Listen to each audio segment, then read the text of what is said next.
भारत एक प्रायद्वीपीय देश है जो विभिन्न आश्चर्यजनक भू आकृतियों और प्रचुर मात्रा में प्राकृतिक संसाधनों से भरपूर है। भारत के भू आकृतियों के एक बड़े हिस्से में उपजाऊ मिट्टी, बहुत सारे खनिज और प्रचुर मात्रा में लकड़ी के साथ बड़े वन क्षेत्र शामिल हैं। आइए हम भारत के उन भौतिक विभाजनों के बारे में अधिक जानें जो हमारे देश को अद्वितीय बनाते हैं। उत्तरी मैदान भारत का सबसे उपजाऊ क्षेत्र है। यहाँ कई महत्वपूर्ण फसलों की खेती की जाती है, जैसे चावल, गन्ना, जूट और गेहूं।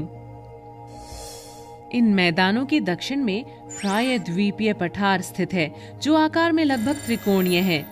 ये भारत के सबसे पुराने और सबसे स्थिर भूभाग में से एक है।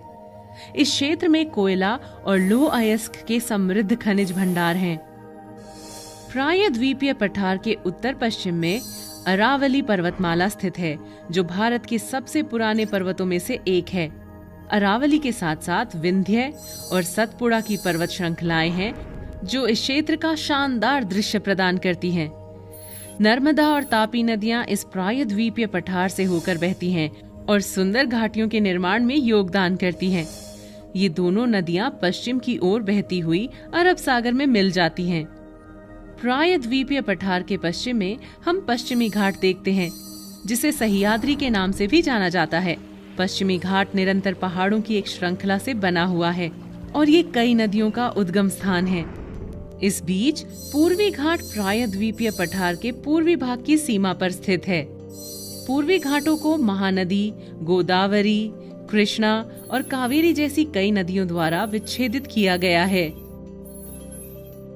इसलिए ये पर्वत श्रृंखला तुलनात्मक रूप से अलग अलग फैली हुई हैं।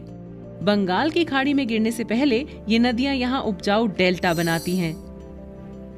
प्रायद्वीपीय पठार और हिंद महासागर के बीच भूमि की एक संकीर्ण पट्टी को भारत का तटीय मैदान कहा जाता है।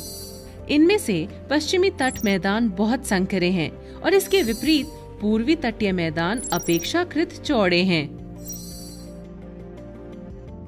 गोवा, कोवलम, कन्याकुमारी और पुदुचेरी जैसे कुछ प्रसिद्ध पर्यटन स्थल इस क्षेत्र में स्थित हैं। भारत का भौतिक विभाजन यहीं समाप्त नहीं होता है। हिंद महासागर में भारत के द्वीप समूह भी स्थित हैं। लक्षद्वीप द्वीप समूह द्वीपों का एक समूह है, जिसमें 36 प्रवाल द्वीप भी शामिल हैं। ये केरल के तट से दूर अरब सागर में स्थित है। बंगाल की खाड़ी में भारत के दक्षिण पूर्व की ओर द्वीपों का एक और समूह स्थित है, जिसे अंडमान और निकोबार द्वीप समूह कहते हैं। ये दो द्वीप समूह मिलकर भारत की एक अनोखी भौतिक आकृतियों का निर्माण करते हैं। भारत बहुत ही विशेष प्रकार की भू आकृतियों का घर है और इसमें कोई हैरानी की बात नहीं है कि दुनिया भर से इतने सारे लोग क्यों इसके भौगोलिक आश्चर्यों को देखने के लिए इस देश का दौरा करते हैं।